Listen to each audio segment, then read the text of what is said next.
Hello student, welcome to my YouTube channel. आज का topic है हमारा बिलियन चैप्टर के संपूर्ण आंकिक प्रश्नों का।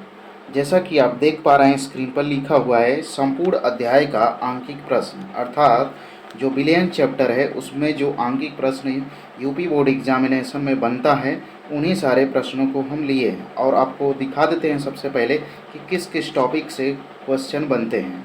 तो देखिए टॉप 20 क्वेश्चन है जो कि इस चैप्टर के सारे टॉपिक से है क्वेश्चन, ठीक है।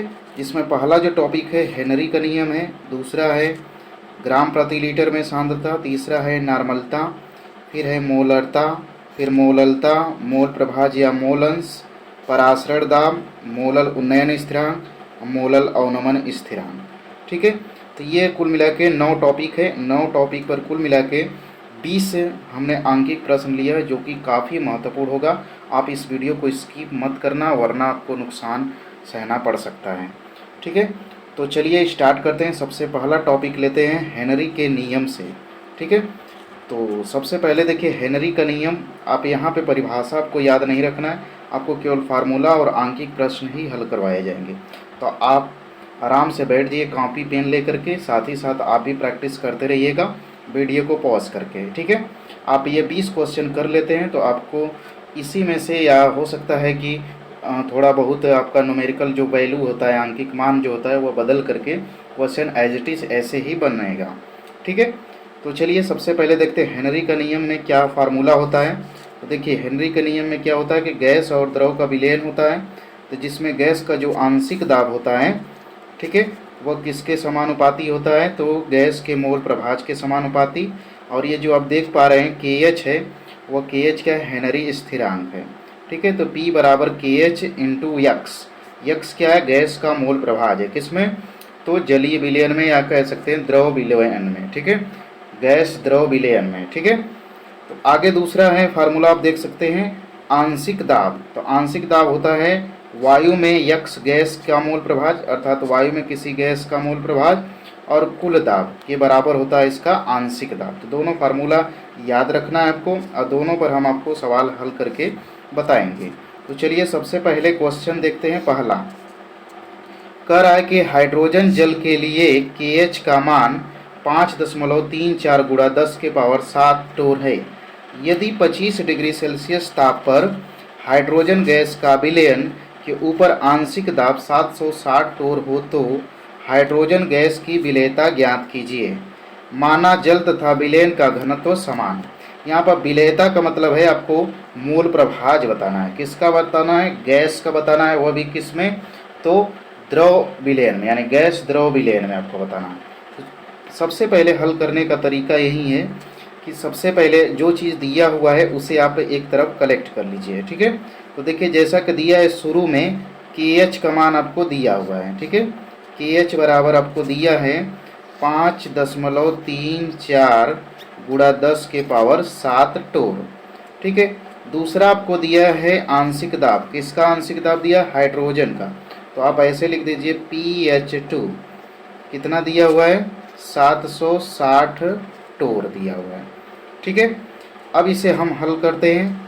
हमसे पूछ रहा है विलेयता। विलेयता का मतलब इस गैस का हमें मोल प्रभाज ज्ञात करना है। तो मोल प्रभाज के लिए क्या सूत्र होता है हेनरी के नियम के अनुसार, तो P बराबर होता है के एच इंटू यक्स, ठीक है।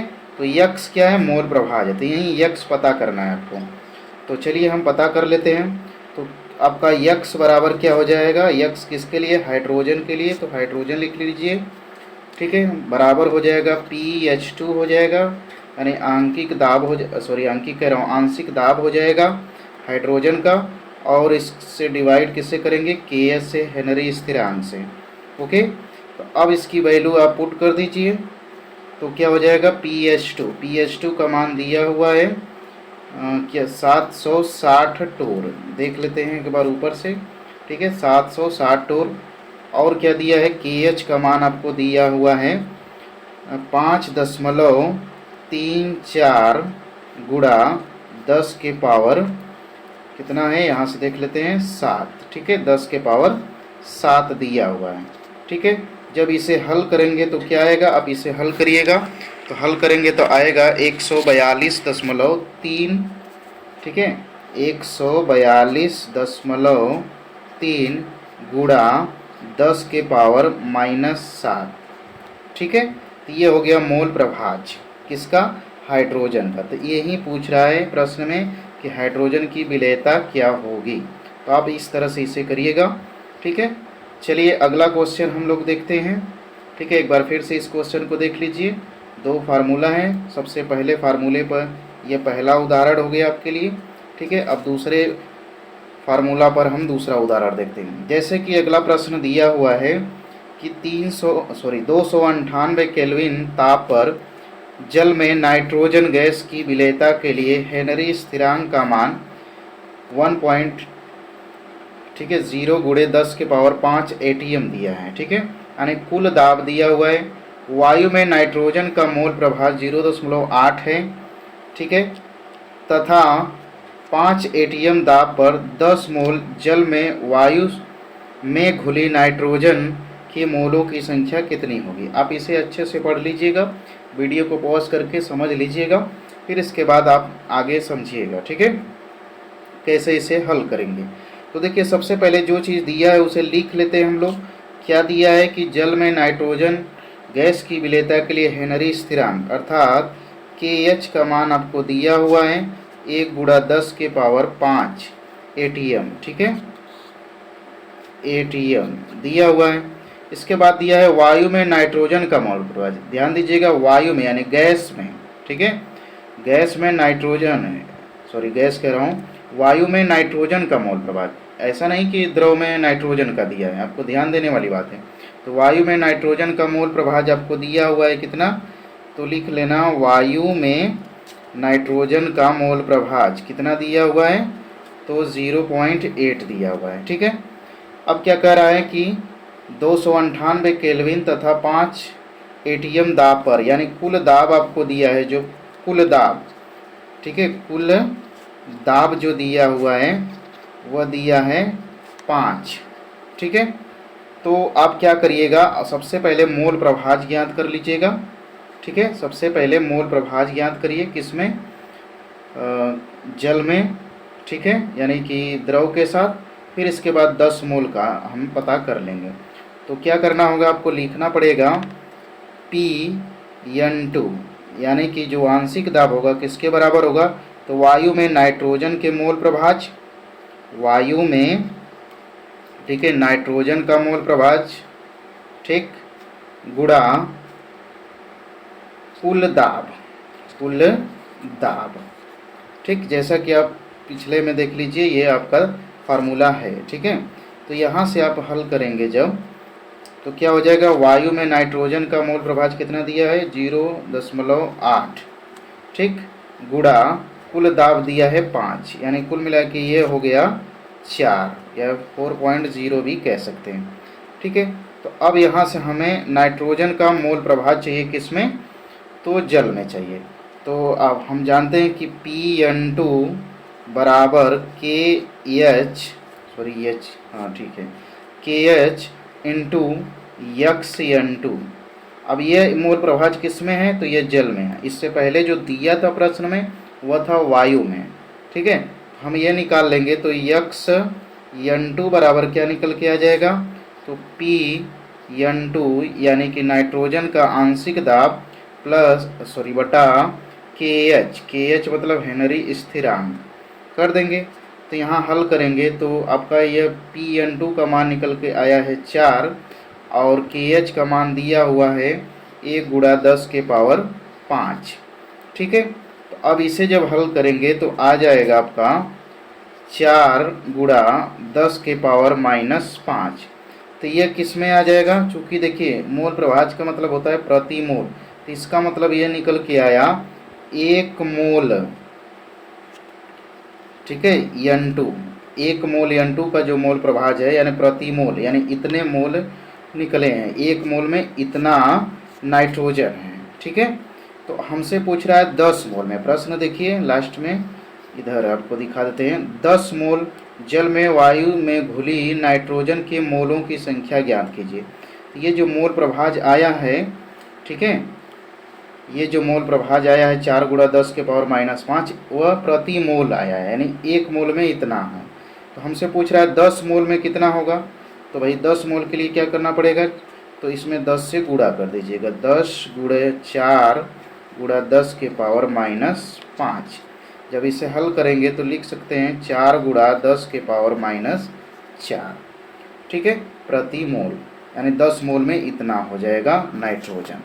ठीक है, चलिए तो आगे हम लोग देखते हैं ये तो बात 2 सूत्र हो गए हेनरी का नियम के अनुसार, 2 फार्मूला था, दोनों फार्मूला पे एक एक उदाहरण देख लिए। अब हम चलते हैं, अगला हमारा टॉपिक है ग्राम प्रति लीटर में सांद्रता। ठीक है, तो ग्राम प्रति लीटर में सांद्रता को हम देखते हैं क्या होता है। देखिए सबसे पहले क्वेश्चन को पढ़िए अच्छे से। किसी विलयन के 2 लीटर में 50 ग्राम विलेय घुला है। ठीक है, विलयन की ग्राम प्रति लीटर में सांद्रता ज्ञात कीजिए। इसके लिए क्या करना पड़ेगा, आपको सबसे पहले फार्मूला याद रखना पड़ेगा। ग्राम प्रति लीटर में सांद्रता बराबर क्या होता है, विलेय का भार बटा विलयन का आयतन होता है लीटर में, किसमें, लीटर में, और ये होता है ग्राम में। ठीक, तो अब इस पर आप रख दीजिए। तो विलेय का भार कितना दिया है 50 और आयतन कितना दिया है 2, तो ये हो जाएगा आपका 25 ग्राम प्रति लीटर। ओके, तो इस तरह से ग्राम प्रति लीटर में सांद्रता को आप ज्ञात कर लेंगे। ठीक है, आगे हम लोग चलते हैं नॉर्मलता के पास। ठीक है, तो नेक्स्ट टॉपिक है हमारा नॉर्मलता। तो नॉर्मलता के लिए सबसे पहले आपको फार्मूला याद होना चाहिए। क्या चीज़, कि नॉर्मलता बराबर क्या होता है, कि विलेय का भार, ठीक है, गुणा 1000, ठीक, बटा तुल्यांकी भार गुणा आयतन, यहाँ पर ml में हो जाएगा। ठीक है, ml में, ये होता है फार्मूला। ठीक, तो अब इसके आधार पर ये प्रश्न को आप पढ़िए। 4 ग्राम सोडियम हाइड्रोक्साइड को जल में घोलकर विलयन का कुल आयतन 250 मिली कर दिया गया। विलयन की नॉर्मलता ज्ञात कीजिए। तो नॉर्मलता का यह सूत्र होता है, जो चीज़ दिया है पहले उसे एक साइड में लिख लीजिए। तो विलेय का भार देखिए आपको दिया हुआ है 4 ग्राम, तो यहाँ W की जगह पे 4 लिख दीजिए। 1000 तो रहेगा ही, ठीक, बटा ई क्या है, तुल्यांकी भार। तो जो सोडियम हाइड्रोक्साइड का तुल्यांकी भार याद रखिएगा होता है 40 गुणा 250। ठीक है, 250 किसका आयतन हो गया। अब इसे आप हल करिए तो क्या हो जाएगा, देखिए अब इसे हल करेंगे तो ये आपका, एक मिनट, चलिए इसे हम जब हल करेंगे तो ये देखिए कटेगा 4 बार में। ठीक, ये कटेगा आपका 10 बार में, यानी आपको मिला क्या, यहाँ से मिला 4/10 अर्थात 0.4 ग्राम तुल्यांक प्रति लीटर। ग्राम तुल्यांक प्रति लीटर, यहाँ पे आप लिख लीजिएगा ग्राम तुल्यांक प्रति लीटर। ठीक है, ये इसका मात्रक हो जाएगा नॉर्मलता का। ठीक है, फिर से इसको समझ लीजिए। पहले तो आपको फार्मूला सारा तैयार होना चाहिए, यदि तैयार नहीं है तो आप थियरी, हम आपको इस चैप्टर के सारा चीज़ बता दिए हैं, आप जाके वीडियो देख लीजिए, प्लेलिस्ट में पड़ा है। ठीक है, और सारे फार्मूला तैयार कर लीजिए, कंसेप्ट वगैरह, फिर इसके बाद सवाल को हल करेंगे तो अच्छे से हल हो पाएगा। ठीक है, तो चलिए आगे हम लोग देखते हैं। दूसरा क्वेश्चन है कि 250 मिली N/10 सोडियम कार्बोनेट विलयन बनाने के लिए सोडियम कार्बोनेट की कितनी मात्रा की आवश्यकता होगी। तो यहाँ पर देखिए भी आपको दिया है 250 ml। ठीक है, 250 ml दिया हुआ है, और आपसे नॉर्मलता पहले ही दे दिया है, N/10 का मतलब 1/10 दिया हुआ है। ठीक है, सोडियम कार्बोनेट की तुल्यांकी भार की जरूरत पड़ेगी, तो याद रखना तुल्यांकी भार इसका हो जाएगा 53। ठीक है, कितना आ जाएगा, 53 हो जाएगा। इसके बाद आपसे पूछ रहा है W का मान, किसका मान पूछ रहा है, W का मान। तो सारी चीज़ें दिया हुआ है, आपको रखना है। तो N बराबर क्या होता है, W, एक मिनट रुक जाइए, थोड़ा सही से लिख दें।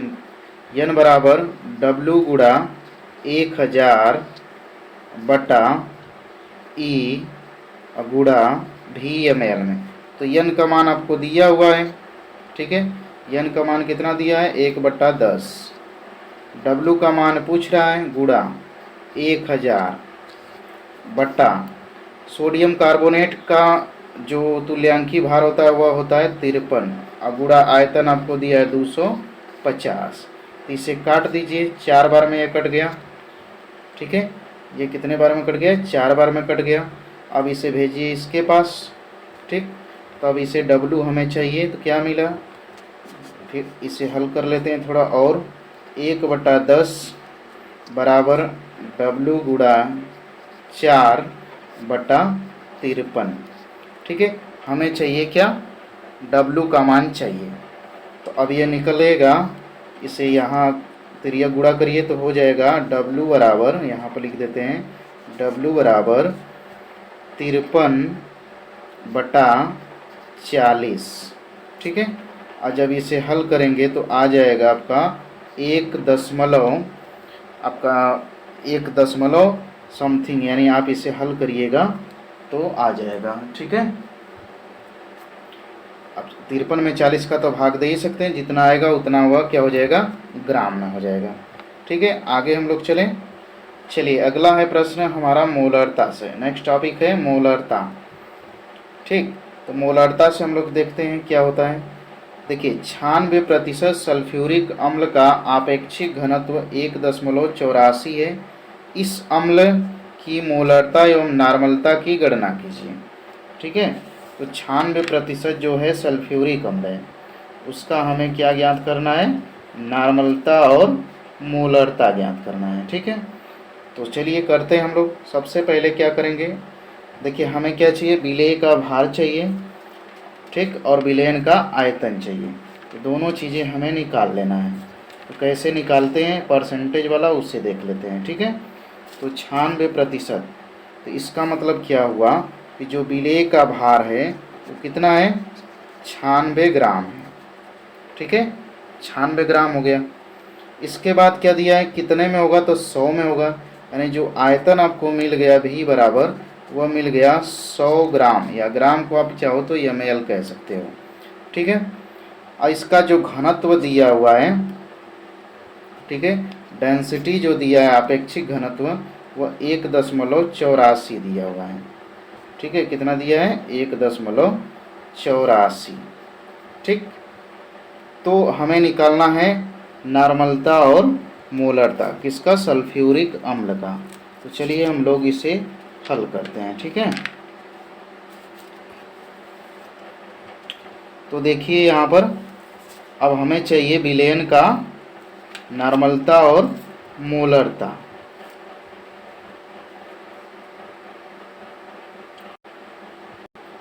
चलिए तो इसे हम हल करते हैं। तो सबसे पहले W का मान तो मिल ही गया हमें। ठीक है, कितना? 96 ग्राम। आयतन हमें मिला 100 ml। ठीक है, 100 ml मिल गया, और D आपका दिया है घनत्व। तब इसके आधार पर मोलरता क्या हो जाएगा? तो निकालते हैं हम लोग विलेय का भार करके। तो मोलरता का सबसे पहले आपको फार्मूला याद होना चाहिए। तो मोलरता को कैपिटल M से दर्शाते हैं। ठीक है, इसका सूत्र होता है विलेय का भार गुणा 1000 बटा अणु भार, यानी अणु भार को यहाँ पर हम M से दर्शाएंगे, स्मॉल m, और गुणा आयतन, ये हो जाएगा ml में। ठीक है, ml में। अब देखिए यहाँ पर घनत्व दिया है, तो उसे कैसे हल करेंगे? तो देखिए विलेय का भार तो मिल ही गया हमें 96%, कोई दिक्कत नहीं। अब 1000 है तो 1000 कर देंगे, बटा अणु भार यदि निकालेंगे सल्फ्यूरिक अम्ल का तो आएगा 98 गुणा। अब आयतन क्या रखेंगे? ये जो आपका दिया हुआ है ये वाला चीज़। ठीक है, यहाँ से देखिए जो 100 ml हम कह रहे हैं, चाहे ग्राम, अगर परसेंटेज की बात करें तो ये ग्राम में है। अब इसको आयतन में बदलना होगा, तो क्या करना पड़ेगा? इसे 1.84 से आपको भाग देना पड़ेगा। ठीक है, 1.84 से आपको भाग देना पड़ेगा। तो ये अगर देखा जाए तो विलायक का भार है। ये किसका है? विलायक या विलयन कह लीजिए, यहाँ पे विलायक नहीं कहेंगे, विलयन। ठीक है, विलयन का यह भार दिया है। तो आयतन हमें जब चाहिए यानी V निकालना होगा, तो क्या करना पड़ेगा कि जो द्रव्यमान है यानी 100, ठीक, बटा करेंगे 1.84, तब यह जब हल करेंगे तब इसका आयतन निकल के आएगा 54.34 ml। ठीक है, तो अब इसी जगह पे रखेंगे। कहाँ रखेंगे? यहाँ पे। तो रखिए 54.34। अब इसे जब आप हल करेंगे ये उत्तर आ जाएगा आपका, कितना आ जाएगा? 18.02। 18.02 इसका मात्रक हो जाएगा मोल प्रति लीटर। ठीक है, अब इसकी अगर आपको नॉर्मलता निकालना होगा तो नॉर्मलता के लिए वही सूत्र होता है, n बराबर W गुणे 1000, W गुणे 1000 बटा यहाँ पे तुल्यांकी भार आ जाता है गुणा आयतन। ठीक, तो आयतन तो पहले से निकाल ही चुके हैं हम लोग, 54.34 ना।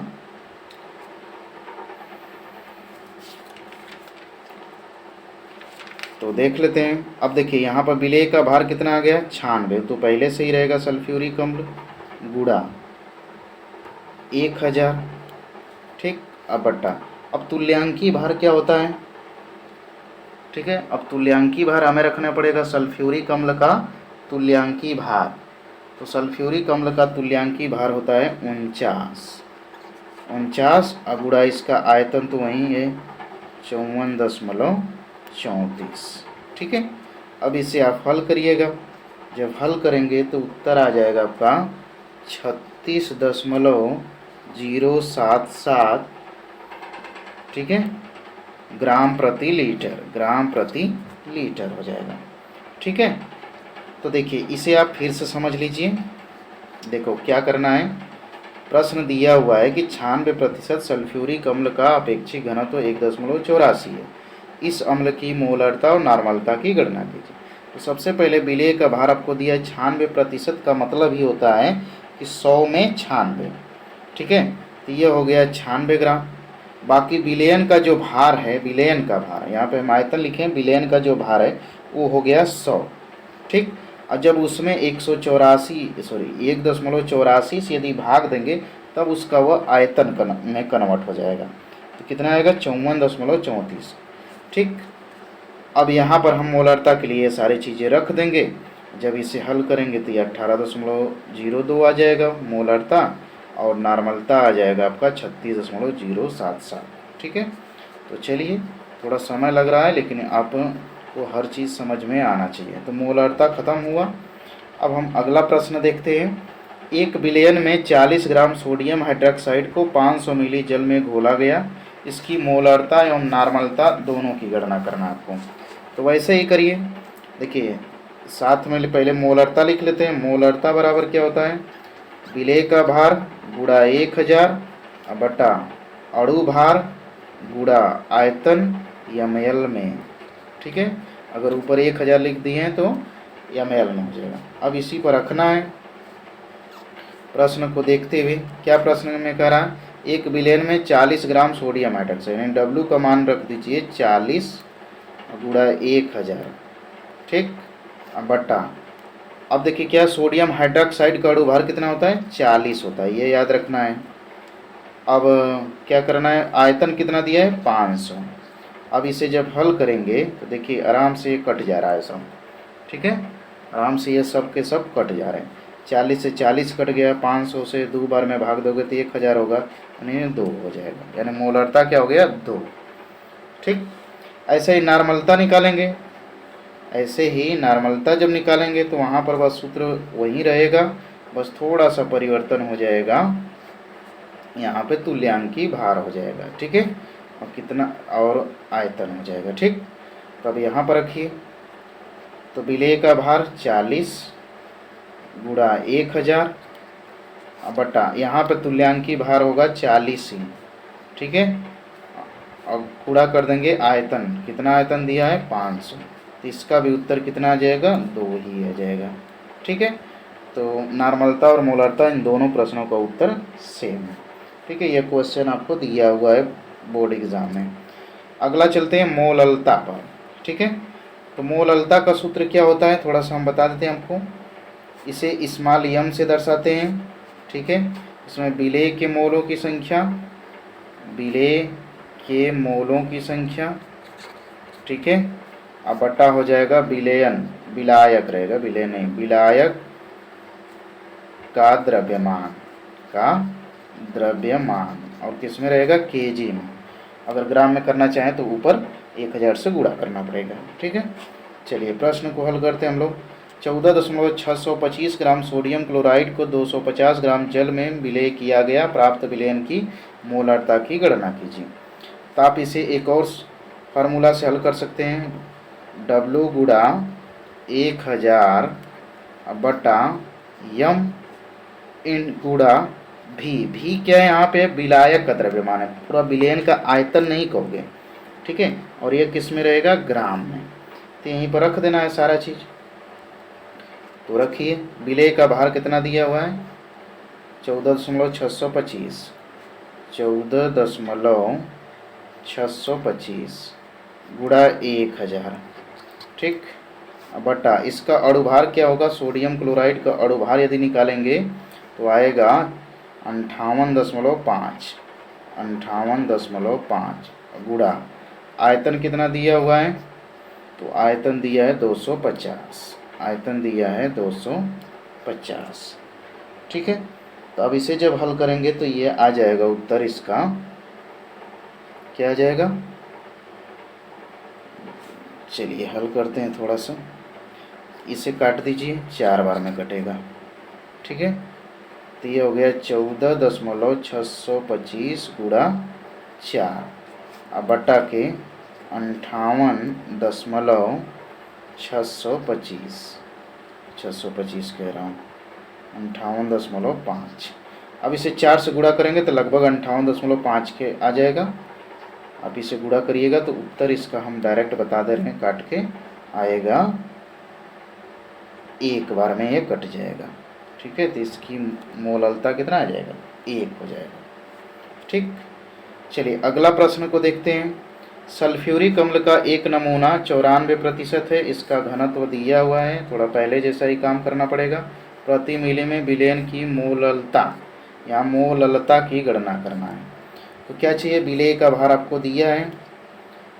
ठीक है, विलेय का भार कितना दिया है, देखिए 94% का मतलब 94 ग्राम। क्या है, सल्फ्यूरिक अम्ल H2SO4। ठीक, इसका घनत्व यानी D आपको दिया है 1.84। ठीक, हमें मोललता चाहिए, तो मोललता में क्या क्या चाहिए, विलेय का भार चाहिए, उसका अणुभार चाहिए। ठीक है, और विलायक का द्रव्यमान चाहिए। तो अब देखिए विलायक का क्या द्रव्यमान होगा, अगर देखा जाए इसमें तो सल्फ्यूरिक अम्ल का एक नमूना 94 यानी 100, पूरा विलयन कितना है, 100, तो उसका द्रव्यमान कितना है विलयन का, तो अब उसमें घनत्व से गुणा कर दीजिए। तो विलयन का द्रव्यमान जो होता है वो कितना आ जाएगा, कितना हो जाएगा, तो आप क्या करिएगा, आयतन यानी कि 100 गुणा घनत्व यानी D कितना दिया है, 1.84 से गुणा कर दीजिए। ठीक है, तो ये आपका आ जाएगा 184 ग्राम। ठीक है, तो अब द्रव्यमान किसका है, विलयन का पूरा द्रव्यमान, तो विलायक का कितना हो जाएगा, तो विलायक का द्रव्यमान क्या हो जाएगा, पूरा विलयन का 184 और विलयन का है आपका 96, तो इसे घटा दीजिए, तो घटा देंगे तो कितना आ जाएगा आपका, 90 आ जाएगा। कितना आ जाएगा, 90, 96, सॉरी 96% है कि 94, देख मिनट रुक जाइए देख लें, 94% है। ठीक है, तो इसमें से आपको क्या करना पड़ेगा, यहाँ पे 94 लिखना पड़ेगा। ठीक है, इधर हमने क्या लिखा है, 94। ठीक है, तो 94 जब घटाएंगे तो आ जाएगा यह 90। ठीक, तो यह किसका आ गया, विलायक का द्रव्यमान, किस में आएगा, यह ग्राम में। विलेय का मिल गया 96। ठीक, 96 ग्राम किसका हो गया, विलेय का, 90 ग्राम हो गया विलायक का। ठीक, अब यहाँ पर हम रख देते हैं, सारा चीज़ें रख देते हैं, तो क्या हो जाएगा, तो देखिए विलेय का भार 94, हम 96 बोल रहे हैं, 94, ठीक। अब बटा अणु भार सल्फ्यूरिक अम्ल है 98, ठीक। अब गुणा आपका विलायक का कितना है, तो है 90, ठीक। और ऊपर क्या हो जाएगा 1000 से गुणा। अब इसे काटिए, ठीक। और जब काटेंगे तो कितना आ जाएगा, तो आ जाएगा 10.65, 10.65 आ जाएगा, ठीक है। ये तरीका आपको हम समझा दे रहे हैं, बाकी आप कैलकुलेशन कर लीजिएगा, ठीक है। पूरा कैलकुलेशन करेंगे तो भाई समय ज़्यादा लग जाएगा, ठीक है। कितना, चलिए आगे हम लोग देखते हैं मोल प्रभाज या मोल अंश, ठीक है। मोल प्रभाज या मोल अंश तो कैसे निकालते हैं इसको समझिए। देखिए हम दो चीज़ें या तीन चीज़ें, कोई कितना भी चीज़ें एक चीज़ में मिली हो, जैसे कोई भी विलयन हो उसमें दो तीन चीज़ें हों चाहे एक ही हो, तो कैसे निकालेंगे। तो जिसका पूछेगा उसके मोलों की संख्या बटे पूरे विलयन के मोलों की संख्या, ठीक है। ये फार्मूला होता है। तो अब देखिए इसमें 72 ग्राम जल को 92 ग्राम एथिल एल्कोहल के मिश्रण में, यानी कि क्या लिखा है, 72 ग्राम जल और 92 ग्राम एथिल एल्कोहल के मिश्रण में दोनों का मोल प्रभाज ज्ञात कीजिए, ठीक है। तो जिसका जिसका ज्ञात करना होगा उसका हमें सबसे पहले मोल निकाल लेना होगा। तो जैसे कि जल है तो H2O का दिया है भार, कितना दिया है 72 ग्राम। तो इसका हमें चाहिए अणु भार। अणु भार क्यों चाहिए, क्योंकि भैया अणु भार नहीं रहेगा तो हमें मोल कैसे पता चलेगा। तो हमें चाहिए अब H2O का मोल निकाल लेते हैं, इसी जगह H2O का मोल निकाल लेते हैं। तो क्या हो जाएगा 72, एक मिनट, मोल बराबर क्या होता है भार बटा अणु भार 18, तो ये आ जाएगा 4, ठीक। अब ऐसे ही एथिल अल्कोहल कितना दिया है 92, एथिल अल्कोहल कितना दिया है 92। तो एथिल अल्कोहल का सूत्र होता है C2H5OH का द्रव्यमान या भार कह लीजिए, ठीक है। भार कितना दिया है 92 ग्राम। तो इसका अणु भार क्या हो जाएगा, अणु भार इसका निकालोगे जब तो आ जाएगा 46। तो इसके मोल की संख्या क्या हो जाएगा, तो भार बटा अणु भार 92 बटा 46, इसे काटेंगे तो आएगा 2, ठीक। अब दोनों का मोल हमें मिल गया। अब जिसका चाहिए उसका ऊपर कर देंगे, बाकी दोनों के जोड़ देंगे, यानी विलयन का कर देंगे। तो जैसे मान लो हमें चाहिए H2O का मोल प्रभाज, H2O का मोल प्रभाज अगर हमें चाहिए तो क्या करना पड़ेगा, H2O के मोलों की संख्या कितना आया था, यहाँ से देखिए H2O का मोलों की संख्या 4, तो 4 कर दीजिए बटा दोनों के मोलों की संख्या का योग कर दीजिए, तो 4 + 2 यानी कि 4 बटा 6, ठीक। इसे आप हल कर लीजिएगा। इसके बाद एथिल अल्कोहल का चाहिए C2H5OH का चाहिए, तो हमें क्या करना पड़ेगा, जिसका चाहिए उसको ऊपर लिख दो उसका मोल 2, अब बटा के क्या हो जाएगा 4 + 2 या 2 + 4 करिए, बात एक कही है। तो ये हो गया 2/6। अब इसे हल कर लेंगे, दोनों का मोल प्रभाज आपको पता चल जाएगा। हाँ एक चीज़ और ध्यान देना है कि जब भी मोल प्रभाज निकालिएगा तो सबके मोल प्रभाज का योग क्या होता है, 1 होता है। अब दोनों के मोल प्रभाज को निकाल के चेक कर लेना। जैसे कि मैं यहाँ पे कर देता हूँ 4 बटा, देखो यहाँ से देख लेते हैं, इसे काट दीजिए तो ये 2/3 हो गया, ठीक। इसे काटेंगे तो 1/3 हो गया। अब दोनों को जब जोड़ेंगे ना, दोनों के मोल प्रभाज को जब जोड़ेंगे तो क्या आएगा, 1 आना चाहिए। तो जोड़ के देख लीजिए 2/3 + 1/3, तो सब जोड़ेंगे जब तो 1 आ जाएगा। तो जब भी कैलकुलेशन करिएगा, ठीक है, तो 1 आना चाहिए मोल प्रभाज, ये ध्यान देना है, ठीक है। अगर 1 नहीं आता है, दोनों के मोल प्रभाज या 2 या 2 से अधिक हों, अगर मान लो विलयन बना है उसमें विलय कई चीज़ें हों या कई घटक हों, तो वहाँ पे सबका आना चाहिए कितना, 1 आना चाहिए पूरा टोटल, ठीक। चलिए अगला क्वेश्चन देखते हैं हम लोग। अगला करा यूरिया का एक विलयन भारानुसार, यहाँ पे लिखा रहेगा भारानुसार 6% है, ठीक। तथा जल का मोल, यहाँ पे मूल लिखा है लेकिन मोल प्रभाज ज्ञात कीजिए। किसका? विलयन में यूरिया का मोल प्रभाज ज्ञात कीजिए। तो क्या करना पड़ेगा? सबसे पहले दोनों यानी जल का और यूरिया का मोल निकालना पड़ेगा। तो यूरिया का भार दिया है, यूरिया का भार कितना दिया हुआ है भाई? 6% का मतलब 6 ग्राम, जितना भी प्रतिशत रहेगा उतना ग्राम। इसका अणु भार क्या होता है? अणु भार तो लिखा है एक कोष्टक में 60। ठीक है, तो मोल क्या होगा इसका? यूरिया का मोल भार बटा अणु भार 6/60। ठीक है, यानी 1/10 यानी 0.1। ठीक, चलिए जल का निकाल लेते हैं। तो जल का भार कितना हो जाएगा? H2O का भार,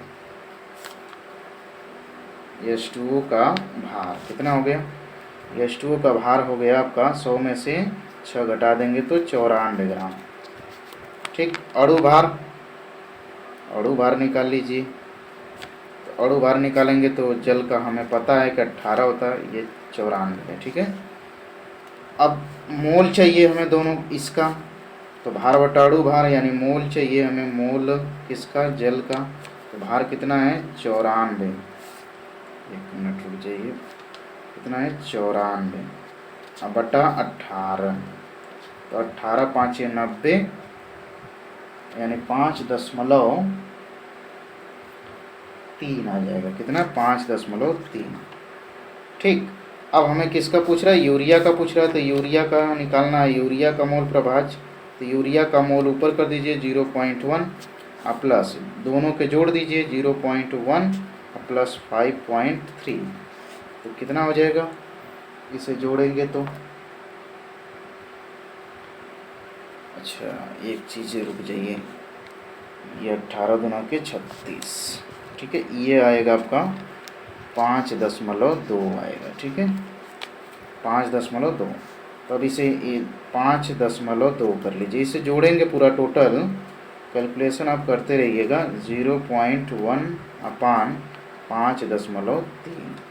ठीक है, अब इसे जब हल करेंगे तो आएगा आपका 0.0188।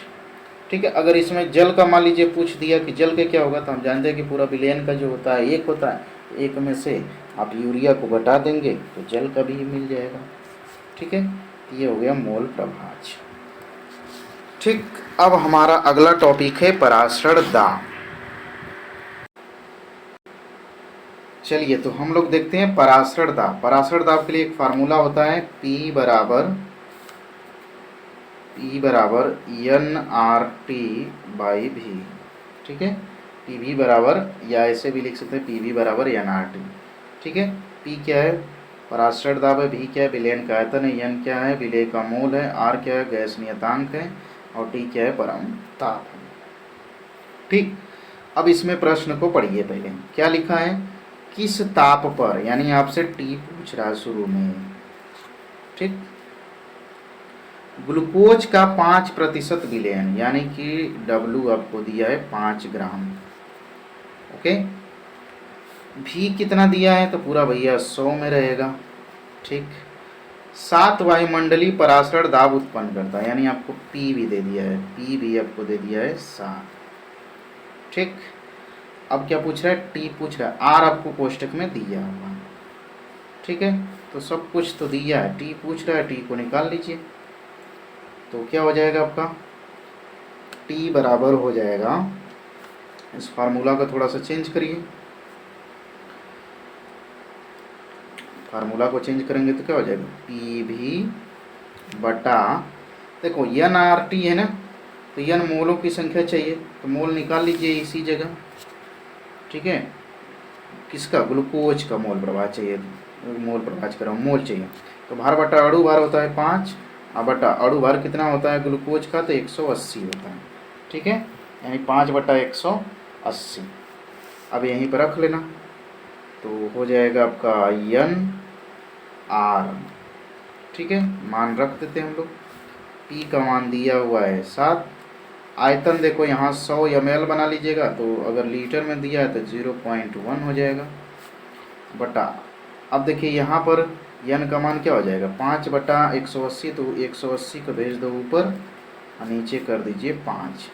r का मान दिया है 0.0821। ठीक, अब इसे आप हल करिएगा, तो जब हल करेंगे तो इसका मान निकल के आ जाएगा 306.94 केल्विन। 306.94 केल्विन, ये हो जाएगा आपका आंसर। ठीक है, ये आपका क्या हो गया आंसर हो गया। दूसरा प्रश्न है 0 डिग्री सेल्सियस ताप पर 0.45 ग्राम ग्लूकोज 250 ml जल में घोलकर विलयन बनाया गया, इसका परासर दाब क्या है। ठीक है, तो वही चीज़ करना है। 0 डिग्री सेल्सियस तो T बराबर क्या होता है, परम ताप निकालते हैं तो डिग्री सेल्सियस में 273 ऐड कर देते हैं।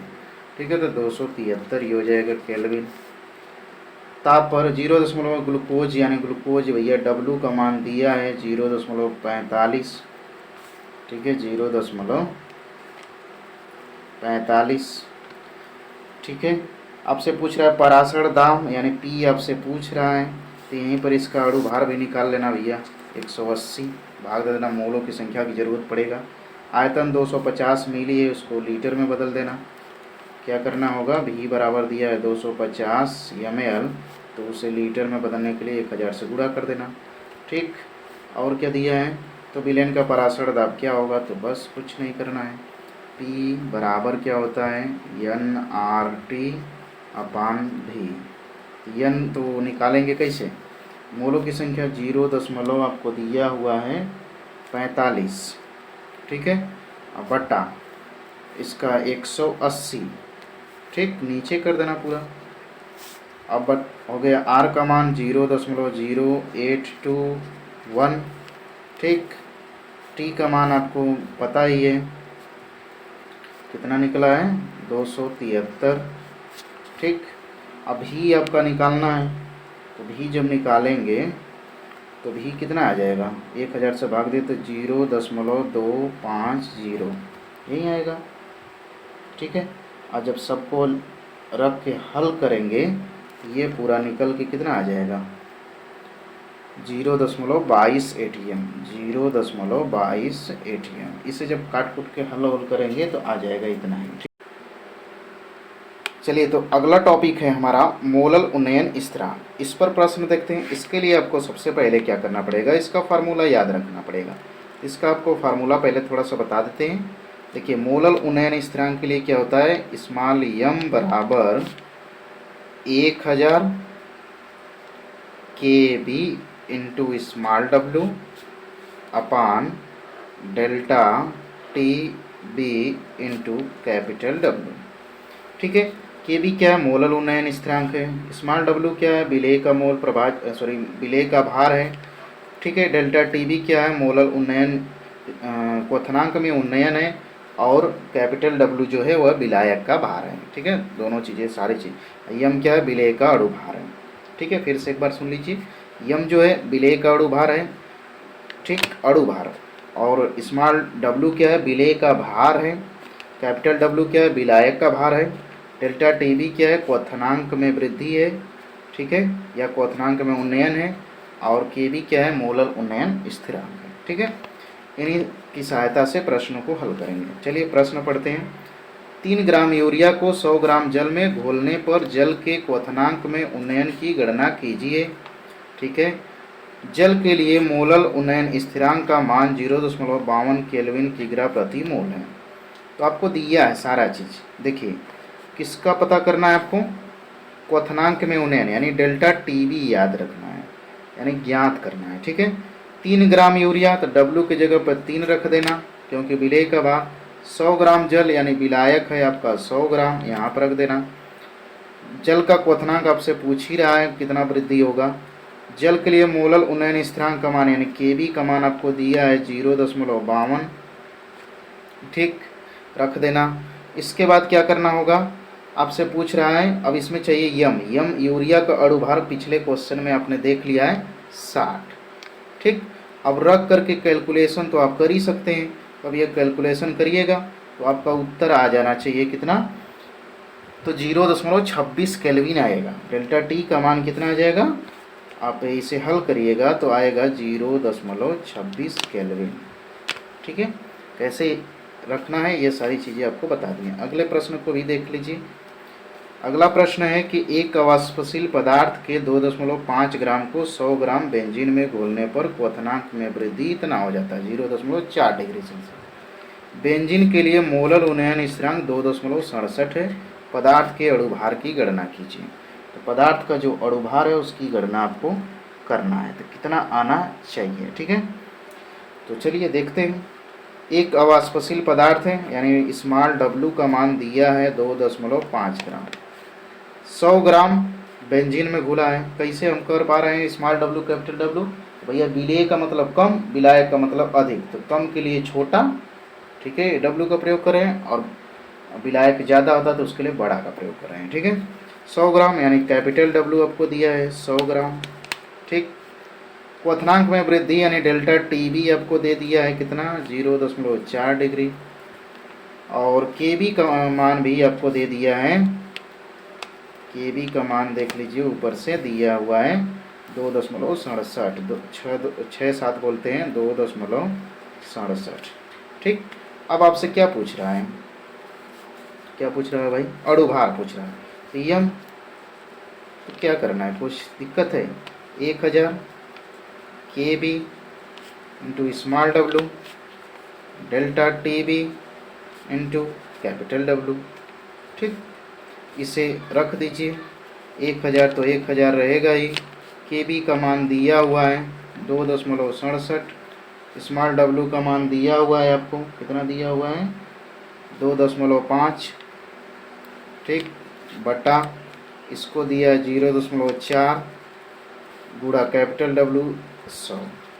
ठीक, अब जब इसे हल करेंगे ये उत्तर आपका आ जाएगा, कितना आ जाना चाहिए आपका, तो 166.875। ठीक है, तो ये आपका उत्तर हो जाना चाहिए, ग्राम प्रति मोल हो जाएगा, ग्राम प्रति मोल इसका मात्रक। ठीक है, चलिए अगला प्रश्न है, काफ़ी महत्वपूर्ण होगा। ठीक है, ये किसका प्रश्न है, एक मिनट रुकिए, मोलर उन्नयन स्थिरांक। अच्छा, ये तो दूसरा क्वेश्चन आ गया, एक मिनट देख लेता हूँ। अच्छा हाँ ठीक है, ये जो प्रश्न है ना आपका याद रखना, मोलल, ठीक है, अवनमन, मोलल अवनमन स्थिरांक जो टॉपिक है उससे रिलेटेड है। ठीक है, उससे इसका फार्मूला याद रखना क्या है। यहाँ पर यम तो रहेगा ही, 1000 वैसे ही रहेगा जैसे मोलल उन्नयन स्थिरांक में था। के बी की जगह के एफ यूज हो जाएगा, स्मॉल डब्लू तो रहेगा ही। यहाँ डेल्टा जो टी बी लिख रहे थे बॉइलिंग के लिए वह एफ हो जाएगा इंटू कैपिटल डब्लू हो जाएगा। सारा चीज़ यही है। ठीक है, आपसे प्रश्न कैसे पूछ रहा है इसको समझते हैं। ये प्रश्न 2024 में भी आ चुका है। देखिए 31 ग्राम एथिलीन ग्लाइकॉल, ठीक है, को 500 ग्राम जल में विलय किया गया। विलय के हिमांक की गणना कीजिए। जल का मोलर उन्नयन स्थिरांक कितना। तो करना क्या होगा आपको बता देते हैं, ये फार्मूला है। ठीक है, आपका विलय का भार दिया हुआ है 31 ग्राम। ठीक है, तो यहाँ पर रख देना 31 ग्राम, इस डब्लू के जगह पर 31।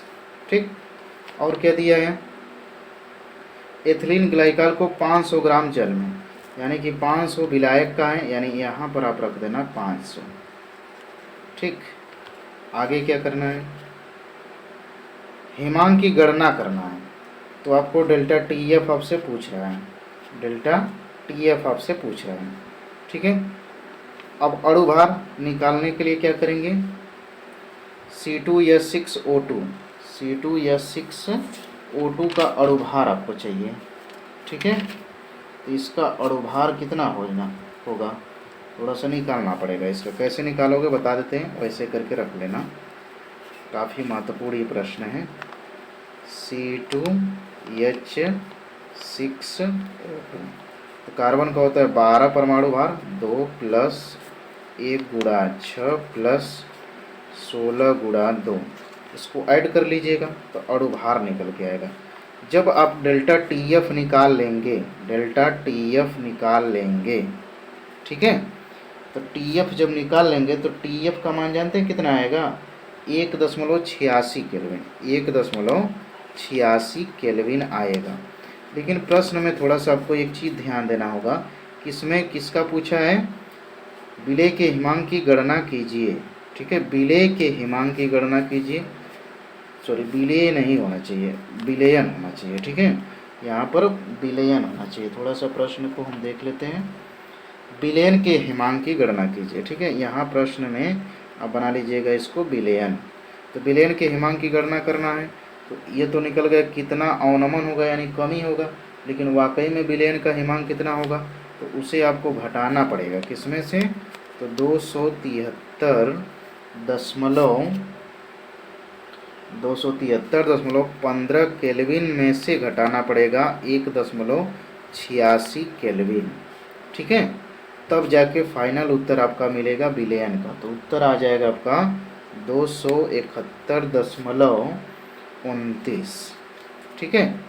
अब देखो इसको थोड़ा समझो, बात को करना क्या, सारी चीज़ तो हम बता ही दिए हैं कि आपको कैसे करना है। देखिए 31 ग्राम एथिलीन ग्लाइकॉल को, विलेय का भार 31 ग्राम रखना, को 500 ग्राम जल में यानी विलायक का भार 500 ग्राम रख देना।